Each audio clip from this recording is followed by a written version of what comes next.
everyone, and welcome to another brand new episode of Topic Thunder. Here from the Top 10 show. I'm John Roca. And I am Matt Nost, and we are excited to be doing another week of Topic Thunder. This is a show that we do for our patrons over at patreon.com/the top 10 with the number 10. And there is an email address there that they can rifle in any kind of question topic that they'd like us to talk about. We don't know what it is beforehand, and it's a surprise each and every time, and it is a lot of fun. And John, I believe it's your turn to start. All right, let's pick up where we left off last time, and that's with Tim Williams. I'm going to try to read this whole thing without an Australian accent, but Tim is sending us in something. Here's the home of Schweppes, Australia, is what he says he is here. Tim Williams, good day, Matt and John. Hope you blokes are doing well. Guys, today was the final episode of ESPN's Highly Questionable. He sent this back on Friday, September 10th, when Dan Le Batard left. He said, this until Poppy and Dan left, NBA on TNT and PTI were my favorite basketball shows. I used to watch most NBA shows on ESPN, but I actually hate most of them now and glad to see them go. Cough the jump. Just yesterday, Paul Pierce came out and said he wasn't a good fit there. You can't talk about most things, and you have to talk about LeBron. That kind of shows well to me, at least. So now I only listen or watch a few things. Matt, I'm not kissing your ass, but Dropping Dimes is my favorite. It's because it has no agenda and it's not biased. The TNT fellas are a must-watch, and I'll maybe catch a PTI every now and then. John, I drop into game time during an NBA discussion to get that Nost bloke on more. He knows his stuff. Well, I'd love to, but he's always busy those afternoons. As a kid growing up in the 90s, we only got NBA Game of the Week and NBA Action with Jim Fagan every Saturday night. My older brother and I had every episode on VHS tape. I used to watch the Reggie Lewis Holding Court episode. I remember those on repeat. Loved Reggie Lewis. The mid to late 90s in Australia, we got cable TV and had ESPN. It blew our minds to be able to watch the games live and see highlights from other games, not needing to read the paper the next day with just the scores and no other information. No internet or only dial-up internet back then. Thank God for it today and YouTube. I often put an old game on in the background, watch Pistons versus Magic from 1995 the other day. Grant Hill and Penny going off was beautiful to watch. But this brings me to my question. Finally, what were some of your favorite NBA shows today or way back when? Also, your favorite NBA TV show personalities or commentators, including ex-players. I used to love Dick Enberg and Steve Snapper Jones, but today you can't go past Chuck. Plus, I'm a Suns fan. Also, I love Ernie Johnson even more now that he is an Essendon Bombers man. Sorry for the longer letter than usual. Thanks again, Kent's Hooroo. Timothy R. Williams. I think he meant gents. Matt, so what are some of your favorite NBA shows today, or do you have any comments on this entirely long message from Tim? There's nothing really TV-wise that I tune into anymore, just because you can get all that information elsewhere. Yes. So there's not. It was back in the day. I remember the Saturday afternoon game when I was a kid. It was the only national game, and as a Bulls fan at that time, it was the only way that I could watch more often than not to see Jordan play. Right. So I remember that distinctly, and just being excited. It was usually, though, like either a Celtics or Lakers game on that national game, but didn't care. I love that to pieces. Yeah. There was a ton more, but now I don't think there's genuinely a single one that I watch, because I don't have cable, and I haven't had cable for over a decade. Yeah. At this point, or close to a decade, I guess. So I don't have ESPN, so I don't search out for PTI or Around the Horn if it's still around. I'm sure it is. It is. The Jump, I'd see clips from every once and again, but it was fine. I mean, Paul Pierce saying he left because he wasn't a good fit is a fucking lie. I mean, he put strippers up on Instagram at a party he's having, which, look, he's an adult. That is a perfectly fine and legal thing to do. Can do what he wants. Yeah. But, you work for Disney. Yeah. So the next day, that coupled with the massive, weed growing company that he has. And I'm guessing Disney was just like, this isn't really aligning with our public, persona anymore. They do have to talk about LeBron. Yes. LeBron moves the needle just like the Lakers do. It's an inevitable part of the current NBA landscape. Now that will change, not this year. Right. It's going to be Lakers heavy again. I hope you're ready for that, Tim. They've created a super team that's going to have troubleshooting from outside and playing defense, but they're still probably the team to beat in the West, which means you're going to get a boatload of Lakers and LeBron talk. I can't wait for the it's disrespectful. LeBron's not top 3 player anymore or something. Be like, the dude's as old as us. Mm-hmm. It's amazing he's even still in this conversation legitimately, not on, Still, yeah. based on legacy and reputation. He's still an excellent player, but Yeah. to say that he can carry a team like he did 10 years ago, just like, I'm sorry, he can't. He does take plays off. He just flat out does. There's nothing wrong with that. He's got a lot of fucking miles on his odometer. He's got a bigger picture approach. Yeah. Yeah, and it's smart. I think it is. I'll be curious this year if they actually finally have a minutes limitation on him. He doesn't, he's adopted the Jordan stance of, I want to play every game because it could be that one person's only time to see me. Right. And I don't know that was his stance for the longest time, but it's been what he's been saying for the past few years. Yeah. Which is good. It's smart. There are some people and some kids that this is their only opportunity to see him. Yeah, true. Very true. So I do like that. But as far as current, I mean, what currently do you watch? I rarely watch anything currently. I mean, I watch the NBA countdown guys on the NBA channel. I'll watch those guys after the game but dude, I mean, the problem I have sometimes is some of these guys, they're former players, but they come on and all they do is like, oh, you know what I'm saying? Like, that kind of crap. Just break it down. I want analysis. Charles and Chuck, Chuck and Shaq and Kenny and Ernie are a nice combo, but I rarely get a lot of information from those 4 guys. Yeah. Kenny is the only one really giving me some He's the only one trying. Yeah, exactly. Some semblance of analysis. Shaq and Charles are just sitting out in the backyard shooting the shit about a game while they're watching it, which works for people. And I totally get it. And sometimes I like it because it's a nice come down, especially from a tense playoff game. It's a nice come down to listen to those guys ball bust and have some fun. No problem at all. But I mean, in the past, I used to watch, what was the Ahmad Rashad show with Willow Bay? Oh, yeah.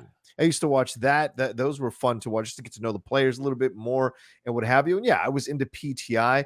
I recently watched PTI. I can't believe, talk about LeBron. I can't believe Kornheiser is still fucking going with that show. It's incredible. And Wilbon, they are definitely much older than I remember them being when I first started watching. So it's tough to watch sometimes. When I'm watching college basketball, I used to enjoy Dick Vitale breaking things down. I thought he was great. Jay Billis is fantastic at breaking down college basketball. But when it goes into the NBA, I find it really hard. And most of the times, I think Matt's absolutely right. I'm reading analysis. I'm reading Sham stuff. I'm reading Wojciechowski stuff. I'm reading the Ringer stuff. I'm reading stuff on the Athletic. The Athletic is, and I've been 3 years now subscribed to the Athletic, and I pay every year. I try to get the cheapest amount. I pay every year, but their analysis is fucking stellar in any sport. So I think that's what's changed more than anything else, is that the blow up of YouTube and the blow up of online analysis with statistics, like Zach Lowe, another person I listen to his podcast, and of course Simmons, of course, but Zach Lowe really breaking it down and talking about the specifics. So things have changed because there was only a limited amount of avenue for you to talk about basketball back then. Now all kinds of avenues are available for you to do it, from podcast to YouTube to online articles to anything you want. Even the 538 sometimes gets into analyzing the playoffs. So that to me is exciting. So it's good to see that. But as far as some of my favorite, I liked when Dick Enberg would call the games. I love Marv, of course. Marv Albert was one of the greats. Now that he just retired, to call the games. I'm glad he did. Yeah, it was getting the past like 3, 4, 5 years. It's been, I mean, we were sliding into Jack Buck territory. It was just so bad. It's like, oh, so and so for the play, and like he's not even on this team. Marv, you feel bad for him, and you're like, why is he on that? And then him paired with Chris Webber, that was a 1-2 dud. Yeah. Most of the former players, I think, should not be on color. Oh, Van Gundy. I like Van Gundy. I don't like Mark Jackson, but I like Van Gundy. I think Jackson sucks. Yeah. And Mike Breen. Mike Breen and Van Gundy are great. Oh, they're great. I wish they would just call the games, because I know Jackson's on there for color, and I mean analysis, not because he's black. He's in there for color. I get it. But I wish they'd get another color guy who'd give a little more life to the fucking game. Mark Jackson is just doing catchphrases most of the time. And and I don't mind that Gundy's controversial, because his controversy comes from knowledge. Like it's logical. You can understand his controversy, which I appreciate. And if the game is dull, then he'll ask some Yeah. random question just to spark a conversation. That the action's going so quickly that I can understand why some people would say, "Why are you doing this?" Yeah. But I guess it keeps it interesting. Um, yeah, those two are my favorite Yeah. on the call. There's a Definitely. whole mix of others that I thoroughly enjoy as well. Oh, Doris Burke. I should mention Doris Burke. Yeah. I love Doris Burke. Love her Um, interviews and I love her analysis. And when she calls the games, I dig when she calls the games. So yeah, um, I'm trying to like, yeah, I mean, it's all online. I second The Athletic. I think that's an excellent one. dude, so If good. you're into sports and want to get into reading in depth about all a topic sometimes that you know nothing of, Mhm. they've got great breakdowns. Yeah. Um, That's why I'm mad Grantland left, man. I mean, Grantland was so fucking good, Matt. And Ringer has never come close to being Grantland. It never has. Grantland had some of the best stuff you could read. And when ESPN killed it and Simmons tried to do Ringer, it never fully is never fully kind of captured that. The Athletic kind of fills the holes in that the Ringer doesn't. Or you could just go with the Athletic if you wanted a really analytical approach. You rarely get columns that are about, opinion. It's really fact-based approach to the games, which I appreciate. yeah, I would imagine just Ringer follows whatever trends are currently working. Yeah. There's nothing wrong with that. That's what the people No, want. So you're of just course, of trying course. to appeal to individuals and draw them into your website. Yeah. I rarely, if ever, read the Ringer. It's fine. Yeah. I've listened to and read enough that I'm pretty sure I have a solid footing on what I think most of the guys' opinions are going to be. Right. Good point. That's a good And point. I rarely find it illuminating. Mm-hmm. Where you can find others. Howard Beck used to do a podcast that I loved, and then he's now no longer with the company he was with, so I don't know if he's doing it anymore. But one of my favorite things he would do every year is he'd sit down with the schedule makers and talk about how they arrived at making the schedule. Wow, really? Yeah, it's an interesting little. That is awesome. I have never thought about that. Okay, Yeah. how do you schedule these games? What goes into the factoring of Right. who gets what, and how many back-to-backs and all that? It's just a discussion of, and then you have to take into account, pre-existing contracts that all these arenas have with concerts coming in, or if it's a more than one, like the Staples, more than one team is using this, who gets priority, right? And trying to factor it all in. It's like, oh, this is really interesting. It's the kind of thing that I never would have gotten when I was younger. Yeah. That's what I look forward to now. But yeah, I think of the watching actually is TNT's. Yeah. That's it. That's about it.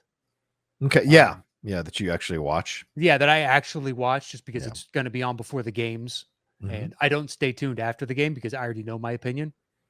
So I don't need their opinion to help flesh out mine. It's like, I watched the game. I, know what I saw. Right.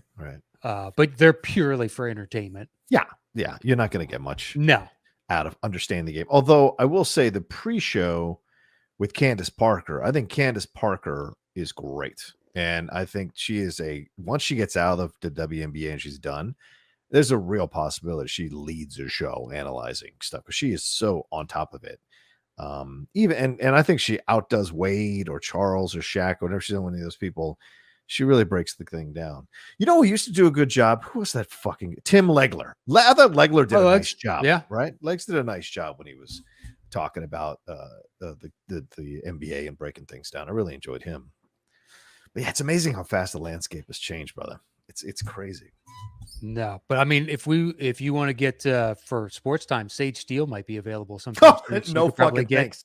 No fucking. You probably get Sage Steele. I mean, she's on hiatus right now. I'll tell you this right now. If I was Rachel Nichols, I would be calling Sage Steele right now, and I'd be like, "Let's go fucking do our own show on Fox or someplace else, and let's go." We both got kind of like railroaded by ESPN in different ways. You have a different opinion than I do. This would sell. Yeah, and maybe they could be a modern PTI. That's what I'm saying. It would fucking sell because they're both controversial. They're both opinionated. You can hate them both or like one or the other or both. And I think that works as a combustible electric situation. I don't know what her relationship is with Sage, but I would 100% make that call right now. Pretty sure Sage is roundly disliked. Yeah, from what I understand, yes. A lot of people think that she's a bit of a diva Yeah. And I mean and that can apply male or female, right? Just because she's a woman doesn't mean she's somehow Well, immune from criticism. She can be a anybody in diva. television or movies, Yeah, you can call a anybody. diva. Exactly. Call kids Uh, divas for God's sakes. Yeah. yeah, since her and Simmons had their, Oh, that's right. dust up in the playoffs years ago, I've always been like, I don't know about, because Yeah. I can understand her being upset in the moment, but at the same time, you're the fourth banana technically on this show. Yeah, And no in one's watching reality, for Sage Steele. yeah. You're interchangeable with anybody. Everybody Right. else on here is a draw on some level. Right. You had Doug Collins, Jalen Rose, and then Simmons. It's just like the three of them are the names. You are the fourth person that they could have plugged anybody into, really. Right. And if you don't think you are, why don't you start your own show on ESPN by yourself and see what the ratings are? See what the ratings are. Yeah, exactly. That's the test. That's always the test, So yeah, I mean, it was bound to happen because she kept pushing the boundaries over the last few years more and more and more. And I think it's phenomenal that they let go of Jamel Hill for one thing and they let Sage say all kinds of madness. But it's weird. It's just so weird. Like they say, don't be political. And it's like, well, here she is becoming political. What the fuck? So yeah. And it's also a slightly different political climate. Yeah. Everything. And it's a sitting president versus a former president. Right. And, there's a lot that goes into the decision making here. Plus, they've already had so much controversy. They might be trying to mitigate a little bit of controversy. I don't know. I would. Yeah, I would, dude. Because it's like I don't know where they're at right now. Do you know what I'm saying? Are they doing good? Are they not? I mean, if they can pay Stephen A. $6 million, they must be doing good. Well, except his show without Max now is tanking. Of course. Because Max offered a great alternative, Stephen A. If he was smart, he'd have understood that. But being embarrassed because of his ego, he fucked that show up. Wow. It's dumb. But Stephen A. to me was never, it's purely entertainment. If you're coming to Stephen A. for information, you're in the wrong place because there's no way this guy can watch. Now, for basketball, like he was on the basketball beat in Philly. Yeah. He's plugged in and knows a bunch of the players. So there I'm more, I'm going to trust him a little bit more in that arena than I would others. But even still, it's like, there's no way you're watching all these games on top of all the other opinions you're supposed to have on all these other sports. So your time can only be divided so many times. Right. It's a good point. Yeah. So he was purely for entertainment, but Max was a good counterpart to him. We kept him in. He kept him. I don't want to say they kept him in his. I don't mean that. I mean that like he was so good at countering a lot. He would check him. Yeah, which that's what I'm trying to say. Thank you. He would check him, and it was great. And he wouldn't check him with bullshit. He would check him with legitimate facts. I mean, look, Max was prone to his over the top hyperbolic, of course, as well. But that's the art of the medium. Yeah, exactly. You need to have those stupid big takes because that will drive clicks and everything else the day after. Right. Can you believe so-and-so said this? Well, now we're having, it's like when Perk puts out his, top 5 power forwards of all time. And then on the 5th one, he throws in somebody that is nowhere near this conversation. And then it's like, don't at me. Be like, the whole point of this is to get people pissed off and talking. And to at you. Yes. Yeah. And to at you, to bring you this conversation. It's like, that's the entire reason for all of this. Oh, man. Even if you didn't put a ridiculous, number 5 in there, the whole reason is to spark conversation and be the center of attention. Yes, absolutely. But yeah, Perk, you're not tuning in for Perk's analysis. You're tuning in for Perk's personality, his takes, his of that next generation. I guess maybe Richard Jefferson perhaps is a little bit more grounded in reality. I could see that. Yeah, absolutely. But most of those guys, I take their opinion with a grain of salt. Like Paul Pierce, just like when he was on there, I'm sorry. No, it was bad. It was bad. Yeah. So like Dennis Scott, Nick, I think, is it Nick Anderson, Dennis Scott? I think they do stuff over there on the NBA TV show sometimes, and they're cool. And I don't like the young shows. Goddamn. And it's not about being old. Let me tell you something. It's not about fucking being old. I watch young stuff all the time and enjoy it. But like watching these guys, who are the dudes, the 5 guys who were on I forget the name of those guys, and they were the Contenders or whatever. And I watched it, and I was like, "This Oh, is the starters? the starters." I watched that shit, and I was, "This, I'm getting nothing from this." Oh And no, it's all fluff. It is yeah, all fluff. it was ridiculous. I don't want to watch 5 fucking dudes in a college dorm living room talking shit. Who gives a fuck what they have? I was just like, how do these guys have a show? Because I'm watching this going, this is Well, nothing. they started off as a podcast, and the Yes. podcast got big enough that eventually they got hired by NBA TV, and Yeah. I think it was TNT for a while. Yeah. And I'm not sure who they're with now. I mean, people would ask me, "Oh, what are some other good podcasts to listen to?" It's like, well, if you're getting into the sport, listen to the starters because it gives you a good like. They at least bounce around the association. Yeah. Yeah. But yeah, if you want in-depth discussion, it's never going to happen. No. True. Very Although true. they do know their stuff, they just choose not to get into the weeds. That's what I'm saying. Yeah, I didn't say that they didn't. Right? I'm gonna clarify this. I didn't say they don't know their stuff. That's I don't go to fluff anymore. I want analysis. Yeah, I don't. It's going to help me watch the game more, catch the trends. You know. Yeah, exactly. Or figure out. God, this hat will not stay straight. You all right? Oh. It just keeps. It's one of those you don't notice how a hat is crooked or you formed it the wrong way until you keep seeing it over and over again. Be like, oh, it's fucked. I have the same issue with the cowboy hat sometimes. I'm like, why the fuck is it askew? Why the fuck can't I on the camera? I can't. Oh, dude, it's hung up now. You don't have to worry about that anymore. Almost. Yeah. You got to give me my damn match at the Spectacular. Is it going to ride off into the sunset or anything? Does he have anything special set up? I don't know. He better give me my match. It's all a mystery. It's all a mystery. He still won't respond to my requests for a match at Schmodown Spectacular. I get that he's got a New York event he's worried about, but fucking hell, I'm the outlaw. Did you? So you're saying publicly you have demanded this, and there's been no public response? There's been no public response. I called him out for 2 hours on my show. So okay, Perk. Okay. You know what? Don't you dare. Yeah, I'm just saying. I accomplished more more in my league than Perk ever did in his. I could just remotely. Okay, well that's a bunch of horse shit. You know no, it isn't. Show me Perk's 4 titles.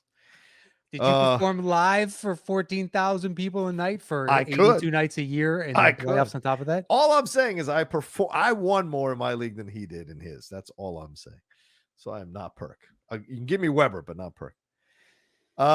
Anyway. Why? Weber didn't win anything. He did my heart. He won my heart. I don't think he should have been in the Hall of Fame. You're fucking insane. Don't get me started on this. Because you can pull in the college years, yes. I think it's impossible to deny at that point. I don't even need the college years. He deserves to be in the Hall of Fame. I think he's borderline. I think the NBA, I mean, if we just go strictly on NBA, I think a bunch of dudes should not be in that are in. Oh, that's fair. To say he had Hall of Fame potential and he should have gone down as of generational talent. And I think what about Juwan? Do you think Juwan should have gotten in the Hall of Fame? No. Okay. Bosch? I think he is borderline. I mean, crazy. Look, people want to point at like all the all-star appearances, rightly so. But for quite a few of those, he was on Toronto and that team was mediocre or, average. And he's the best player hands down. It's like, okay, well, he's going to get votes. That's also back when fan voting was 100% of. So he, has a whole country of Canada behind him. What about Rodman? I would say yes. You do think he deserves to be in? He's got 5 championships. He does. And he was integral. He wasn't like Robert Horry. Yeah. And I think defensively, he was a monster. He turned rebounding into an art form. Yes. I think that just like he had distinct, memorable attributes. Like Ben Wallace, I am unsure of as to whether or not he should be a Hall of Famer. I don't think he should be a Hall of Famer. I think he is borderline. Yeah. I think of the Detroit Pistons that won that championship, I think Chauncey has the best case. Chauncey. Absolutely 1,000%. I'd rather have Sheed in over all of them. Ooh, Sheedy. I don't think Sheed is making it in the Hall. No. Too much controversy. I just don't think he has the resume. I think they'd love to have him. What about Bill Walton? A lot of people feel like Bill Walton shouldn't be in. Well, once you factor in college, it doesn't matter. It's done. That's true. If you just go with NBA, it's like what? He's got the MVP. He's got a 6-man when he was on the Celtics. Right. And then What, 1 or 2 titles? Because he won with the Bucks he won Portland and with Boston. Right. Nasty. But I think if you just go straight NBA, I don't think so because he was hurt so much. I feel like they shouldn't factor in college because it's like there is a college Hall of Fame already. So if you've done enough in college, you'll win that one or you'll get into that one. But the NBA it's called the NBA Hall of Fame, not the NBA and college. Oh, no, it's called the Basketball Hall of Fame. Oh, that's right. It's called the basketball. That's why college and international play factors in. So when people are like, will Manu make it in? And it's like, Manu is a guaranteed Hall of Famer. Absolutely. Because he won a gold. So you factor that in with all the Spurs stuff. It's just like it's over. There's no discussion here. Tony Parker, I'll be intrigued, but my guess is he makes it in. You think T-Mac deserves to be in? I think he's borderline. Yeah. I think he's got a better case in my head than Chris Webber. How dare you? I mean, Chris Webber got out of the first round, dude. Yeah, but he had better teams surrounding him than T-Mac usually did. Weber yeah, you're right. I'm sorry. Those Kings teams I don't were want to pretty get legit. They were. And fucking Donaghy screwed us. Dude, they were winning the championship that year. I don't care what anybody says. They were going to win the title. Very well. Fucking Donaghy. Mitch Richmond? I don't think so. Okay. But that's just strictly NBA. Yeah, right. Strictly NBA. Ralph Sampson? I don't know about anybody that really predates my time of actively watching. I have to take it on the authority of those that watch. George Mikan?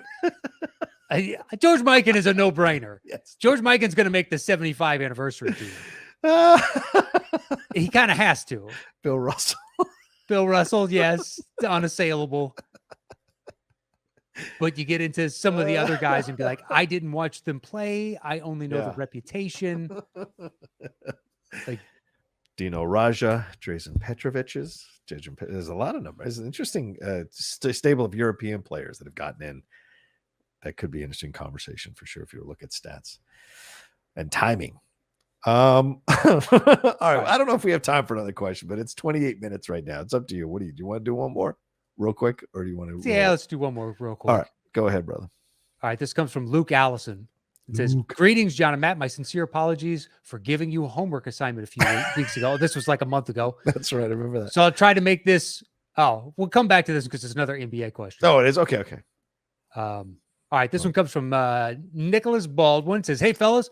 Hope you're all doing well. No, sorry. It didn't work out for Danny and I. Yeah. Now that I have properly cited my source in my previous emails, I figure it's time to get back to my question. So before making a telephone call, do you ever rehearse what you're going to say and why? Thank you both for all the great content and laughs from Top 10, STS, and the nation. Stay safe and be well. Have you ever rehearsed a phone call? Oh, yeah. Yes. When I was younger, yes. Not now, but when I was younger, sure. If I was calling a girl that I was really interested in, oh, yeah. I would make notes by the phone so that I would remember what I wanted to ask or what subjects she was into from previous conversations. So I would find my way to organically weave that into the conversation, sometimes not organically. I'm still fumbling around like a young punk would. Mm-hmm. Or in a job interview, certainly if I was having an interview over the phone to get an interview, have a pre-interview over the phone to get an interview, absolutely. I would write down the things that I would need to say.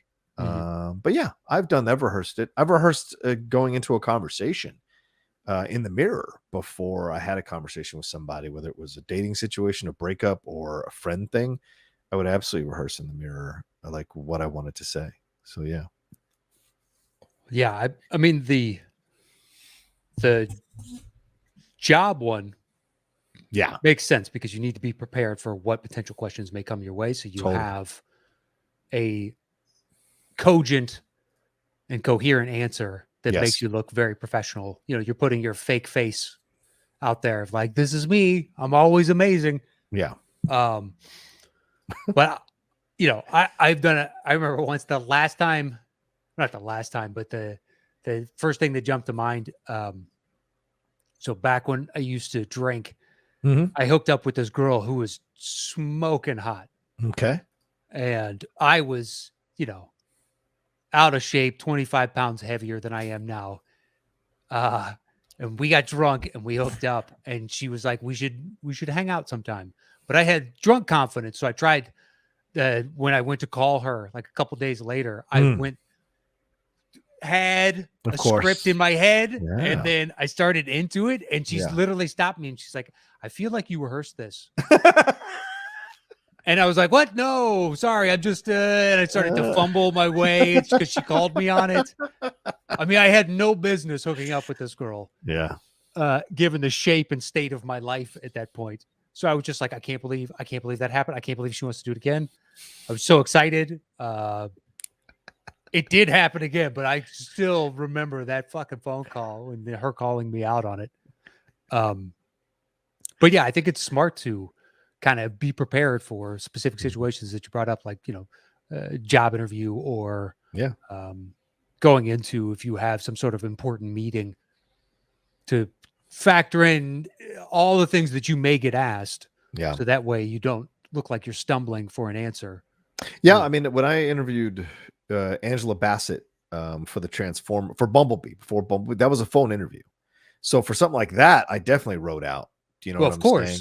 You want to rehearse? I wrote my opening paragraph that I wanted to make sure I said to open the conversation, so that she understood that I'm like have a little bit of knowledge of her as an actress and as a person in her life. So that's important. Do you know what I'm saying? Yeah.